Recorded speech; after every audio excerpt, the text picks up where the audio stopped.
machine et bienvenue dans cette nouvelle vidéo, deuxième vidéo qui sera beaucoup plus orientée sur ma compétition qui aura lieu dans 11 jours. On est mardi, je me suis réveillé à 6h30, il est 7h environ. Vous venez de voir, du coup j'ai d'abord commencé la journée avec du posing. Là je vais partir faire mon cardio, ensuite je vous montrerai mon petit déjeuner sur une journée qu'on appelle off, c'est-à-dire que je ne m'entraîne pas, puisqu'il y a des spécificités sur ce petit déj là par rapport à une journée où je m'entraîne. Dans un second temps, ensuite dans la fin de matinée, j'ai encore pas mal de coaching à faire sur des nouveaux élèves qui m'ont fait confiance et qui ont décidé de vouloir se faire accompagner par Marine et moi, donc on est super contents et donc on vous remercie. Voilà, ça tire un peu, on est à 11 jours honnêtement, je commence à être fatigué, j'ai pas faim, c'est plus je pense le stress, hâte de monter sur scène, etc. Je réfléchis beaucoup le soir quand je suis dans le lit, je pense beaucoup à la scène, je pense beaucoup à mon posing, je visualise énormément mon passage, je visualise énormément la victoire. Ça peut paraître fou de dire ça, c'est pas forcément prétentieux ou autre, hein, mais je pense que quand on fait une compétition, c'est comme dans n'importe quel sport, on le fait pas pour juste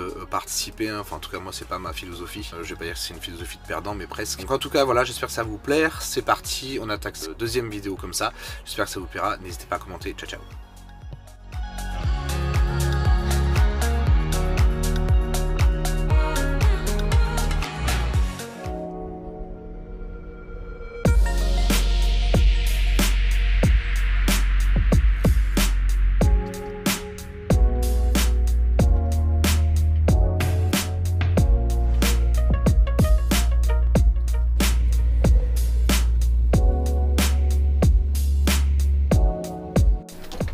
Allez, on est parti, c'est la minute Marine Reporter. Derrière la caméra, pour raconter un petit peu mon histoire, mon parcours, les choses passées, les choses à venir, les questions qu'on a pu avoir sur Instagram. Du coup, la première question concernerait ton palmarès, du coup, en ce qui concerne les compétitions qui sont passées. Alors j'ai commencé mes premières compétitions, c'était en 2020. Avec les championnats européens, pour la première compétition c'était vraiment hyper bien, dans le sens où ça m'a permis de passer un stade, de pas passer par des qualifications France, parce que le Covid entre guillemets nous a permis, nous athlètes, enfin j'étais pas athlète à l'époque, de pouvoir effectivement aller directement sur une compétition européenne avec un plateau européen de dingue, et c'est ce qui m'a permis du coup de me dire ah ouais c'est ça, je kiffe en fait. Et c'était une première expérience qui s'est plutôt bien passée, un classement complètement déclassé parce que je suis monté sur scène, je faisais 73 kg, 75 kg, j'étais maigre, très sec, ok, mais très maigre, j'avais perdu toute ma masse musculaire, enfin ouais, c'était pas terrible. Voilà, ensuite j'ai remis ça en changement de préparateur, changement de coach, parce que je me fais accompagner pour mes compétitions, même si moi-même je suis coach sportif. Effectivement ben, ça aide, un besoin de rendre des comptes, un besoin de lâcher prise, un besoin qu'on s'occupe de moi aussi, c'est important.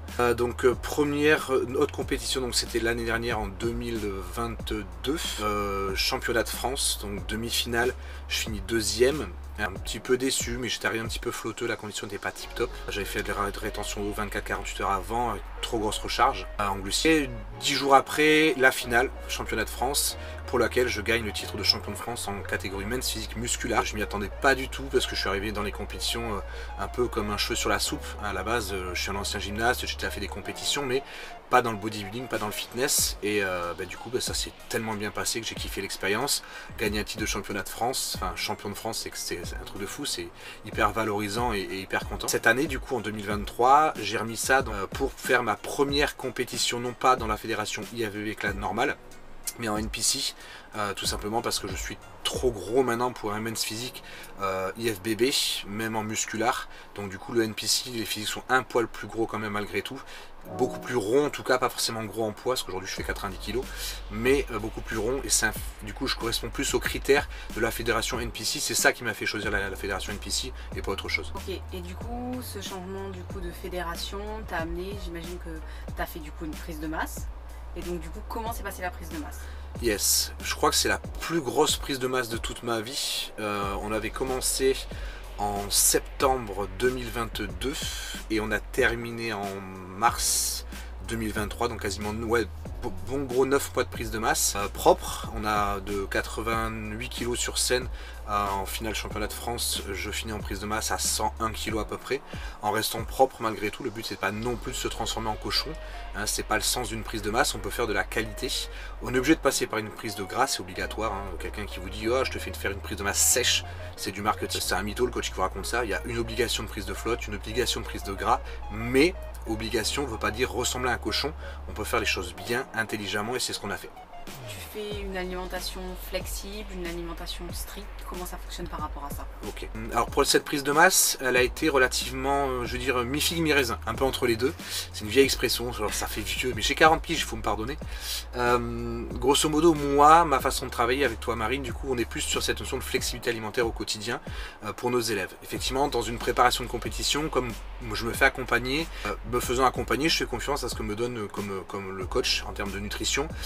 Et sur la prise de masse, j'avais quand même eu plus de choix, c'était pas très restrictif, j'avais quand même pas mal de choix, des pommes de terre, du riz, des patates douces, des viandes rouges, des viandes blanches, du poisson, donc je pouvais varier relativement assez facilement toutes mes sources de glucides et de protéines, tant que ça rentrait effectivement dans les macronutriments de ma diète de base, avec des petits plaisirs, alors pas tous les jours, j'avais quand même des petits plaisirs malgré tout, des petits desserts chocolatés, des choses comme ça et tout, mais toujours protéinés, c'est-à-dire je me suis malgré tout de garder une alimentation flexible mais de qualité, et notamment au niveau du cheat. Alors c'était pas un cheat parce que j'aime pas ça, cette notion de cheat meal, mais j'avais une fois par semaine l'opportunité de faire un repas plaisir, et c'est vrai que nous on a choisi les brunchs, hein, on kiffe ça les brunchs. Je faisais un brunch par semaine qui au fur et à mesure de la préparation de prise de masse s'est transformé jusqu'à 3 brunchs par semaine parce que le coach tout simplement me disait que mon physique réagissait super bien au brunch. C'est pour ça que je parle pas de cheat mais de brunch, parce que c'était à base de pain, à base de saumon, avocat, muesli, fromage blanc,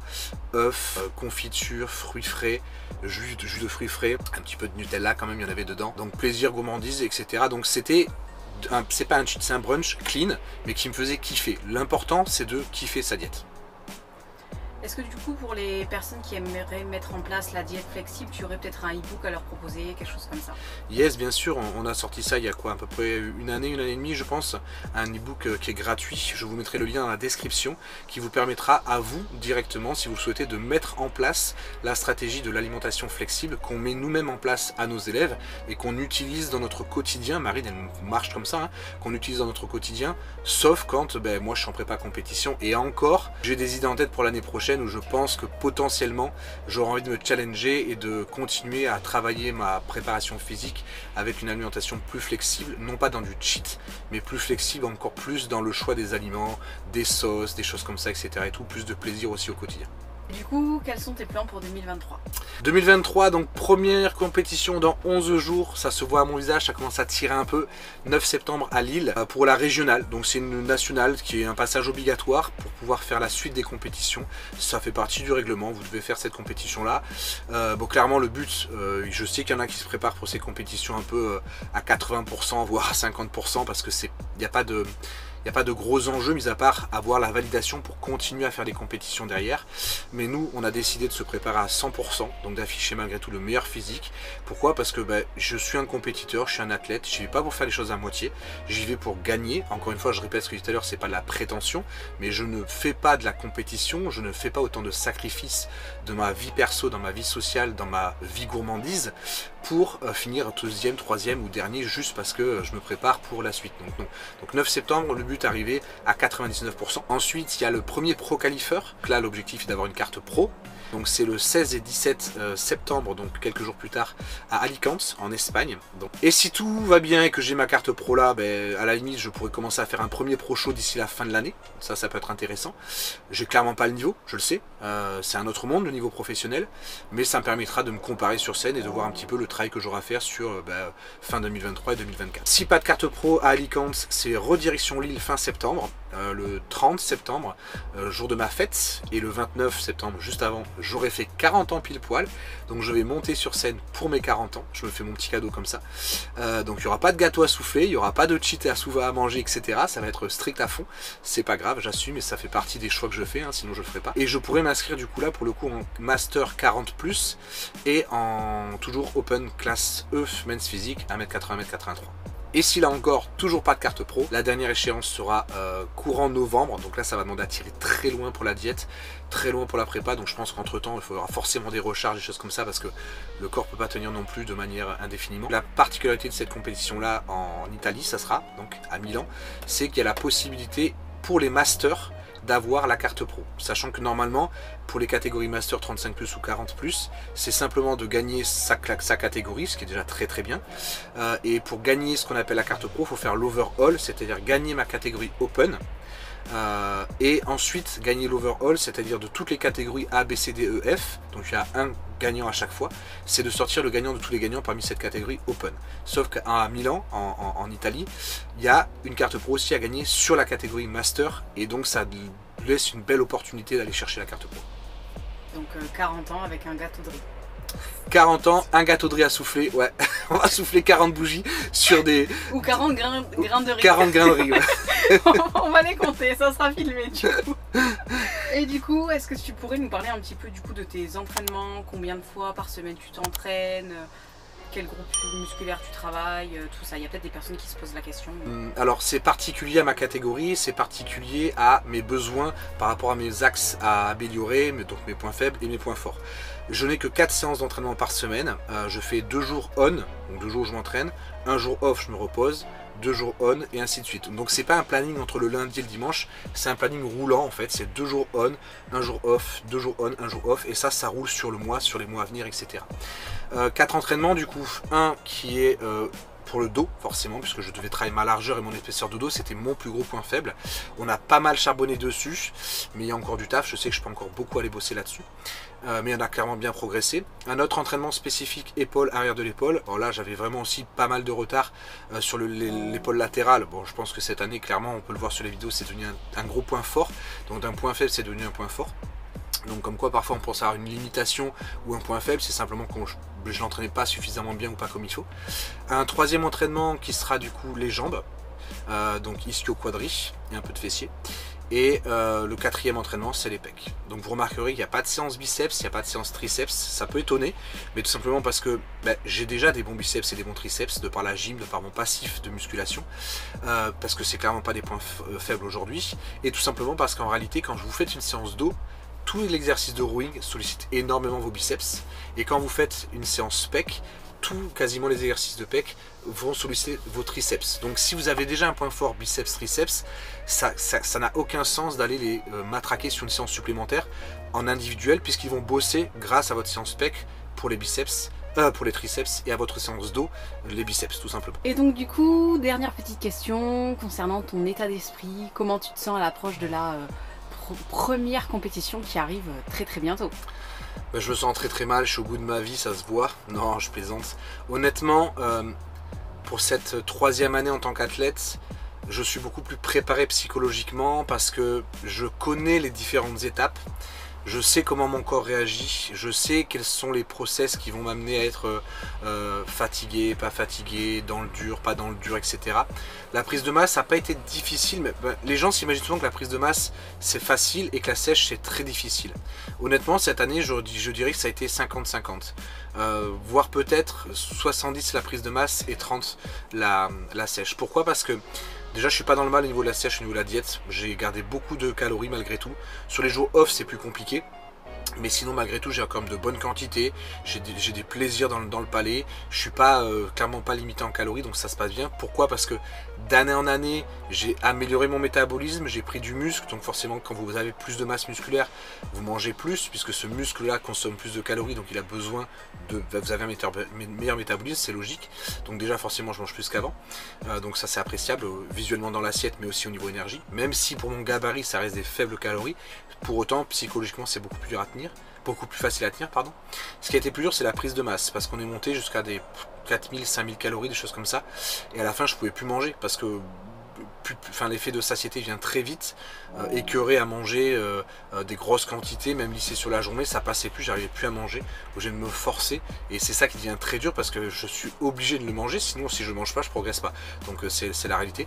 Donc c'est pas si évident que ça. Les gens pensent souvent que la prise de masse c'est le plus facile parce qu'ils s'imaginent manger comme des cochons, etc. et tout, pas du tout. Faites une prise de masse de 4000-5000 calories avec du riz, du poulet, du poisson, des aliments bruts, vous allez voir le volume que ça représente dans de l'assiette. Ah oui, mais moi manger 2 pizzas ça fait 3000 calories au total, je le fais sans problème tous les jours, hein, 3 fois par jour s'il faut. Non, manger en brut des aliments de qualité, ça commence à être dur, donc c'était ça qui était plus compliqué. Donc bon mindset, bon état d'esprit, le corps a rien à voir, je suis quasiment même poids que l'année dernière, à 2 kg ou 3 kg près, mais avec un physique qui n'a rien à voir, des rondeurs qui n'ont rien à voir, un niveau de sèche qui n'a rien à voir, une texture de peau qui n'a rien à voir, et un mindset qui n'a rien à voir non plus. Donc vraiment j'ai hâte de monter sur scène, hâte de... Je sais pas si je serai le meilleur, je sais pas si je serai le numéro 1, j'en ai aucune idée. Je me suis battu, je me suis entraîné, je me suis donné pour être le numéro 1. C'est le plateau qui décidera, hein, il peut y avoir des gens forcément qui se préparent comme moi, voire mieux que moi, faut savoir. Donc c'est le plateau qui va juger, c'est les juges qui vont regarder, c'est eux qui décideront. Mais moi je sais que j'ai tout donné et aujourd'hui je ne regrette rien dans ce que j'ai mis en place. Juste wait and see, c'est tout. Je crois bien que c'est l'heure. C'est l'heure du training. Yes. Quel training? Mon deuxième training préféré. C'est quoi? C'est les épaules. Les épaules. Et tu t'entraînes avec moi? Bien évidemment. Épaules et dos, on les fait ensemble. Exactement. Donc premier training que j'aime beaucoup, c'est le dos, que je n'aimais pas forcément avant. Et maintenant c'est les épaules aussi. Et puis je vais m'éclater. Donc on va s'éclater en tout cas. Donc let's go, c'est parti.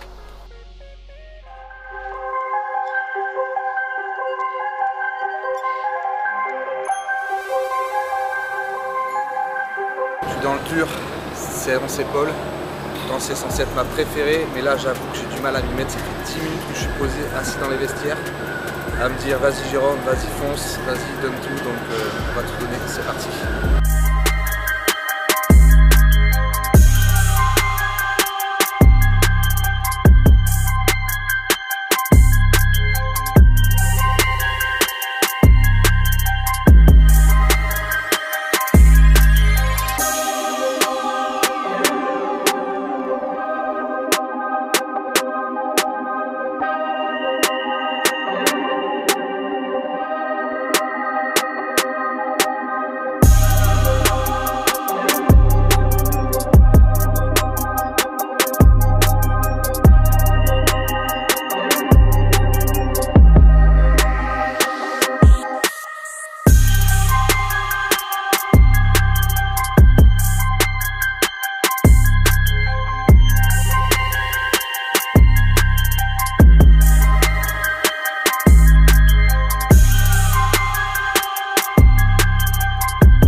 Allez les machines, c'est parti, de retour de la grosse séance épaules. J'ai déjà ouvert un premier colis que j'ai reçu tout à l'heure de chez Amix Nutrition qui m'accompagne pour mes compétitions. Merci à vous, merci à eux pour leur qualité de produit, leur qualité en goût, c'est un régal. Et franchement, j'ai beaucoup de chance d'être sponsorisé par cette marque. Donc si ça vous intéresse, je vous mets le lien juste en dessous, Machine 10, pour avoir 10% de remise sur toutes vos commandes et des petits cadeaux. Je vais vous présenter très rapidement les essentiels que je vous recommande en tout cas d'avoir, disons, dans un starter pack. Il n'y a pas tout, il y en aura sûrement d'autres dans le colis, mais déjà pour commencer, c'est pas mal. Crème de riz classique, efficace, bien meilleure que les flocons d'avoine en termes de digestion. Vous avez peanut butter, chocolat blanc et chocolat classique. Peanut butter dinguerie, chocolat dinguerie, chocolat blanc un petit peu plus sucré en goût, ça dépend de vos préférences, c'est juste une sorte de goût. Sinon, la miscibilité sans grumeaux, c'est le top. La protéine ISO HD, franchement, the best protéine que vous pouvez goûter. Je sais que ça a fait sponsor, etc. si vous voulez, mais goûtez-la. Et si vous n'êtes pas satisfait, vous me le dites, mais c'est une tuerie de texture et de goût. On dirait du carambar. C'est un régal. C'est ce que je mets sur mes pommes que vous voyez parfois en story. Un petit pré-workout aussi utile, oui. Nécessaire et indispensable, pas forcément. Parce que ça dépend tout simplement de votre état de fatigue et ne pas consommer tout le temps en permanence. Le glycodex, ça c'est un indispensable, que vous soyez en prise de masse ou en sèche. C'est à mettre en intra-training. C'est, on va dire, des sucres et des glucides rapides de haute qualité. Ensuite, on a le ZMA, zinc, magnésium, vitamine B6. Pour moi, c'est ultra important à consommer. C'est un idéal à avoir toute l'année, starter pack. Ici, la vitamine D aussi, starter pack. Également aussi le GABA, gestion du stress, meilleur sommeil, etc. Starter pack, on va y arriver. Et enfin, l'ashwagandha, ça c'est super pour lutter contre le cortisol, l'hormone du stress, qui empêche tout. C'est-à-dire que quand vous êtes stressé, vous allez moins perdre de graisse, vous allez moins prendre de masse musculaire, moins bien dormir, moins bien récupérer. Donc en gros, diminuer son cortisol, c'est pour moi Starter Pack. Le petit shaker qui va bien et c'est parti, on va ouvrir ce deuxième colis et je vous montre ce qu'il y a à l'intérieur. La petite serviette qui fait plaisir, pratique, simple, efficace. C'est des petits cadeaux que vous avez dans les colis, ça c'est plutôt cool. Ensuite, le MAP, ça je vous en parlerai, ce sont des acides aminés essentiels, bien meilleurs que DBCA, beaucoup plus complets. Je vous laisse regarder, c'est une dinguerie aussi. Vous mettez ça en intra-training. Et là, j'ai pris goût fruits rouges. Dingue. Soin des articulations et des tendons, obligatoire dans notre pratique de sport intensif. Glutamine, pareil, un des basiques essentiels. Prise de masse sèche, peu importe, mais Starter Pack aussi. Vous devez l'avoir et le consommer à l'année avec tous les compléments que je vous recommande depuis tout à l'heure. Les oméga 3, plus la peine d'en prouver, tout le monde le sait, à consommer aussi toute l'année. Le petit shaker qui fait du bien et qui fait plaisir. Un petit cadeau aussi. Un deuxième petit shaker, celui-là il sera pour madame. Elle est jalouse, elle n'a pas eu de shaker. On a une petite pochette comme ça. Ah, et dedans il y a des petits cadeaux, du pré-workout. Ça à mon avis ça va plutôt être pour madame parce qu'elle aime bien tout ce qui est mangue, etc. Citron vert, ça va être pour moi par contre, ça j'adore. Hop.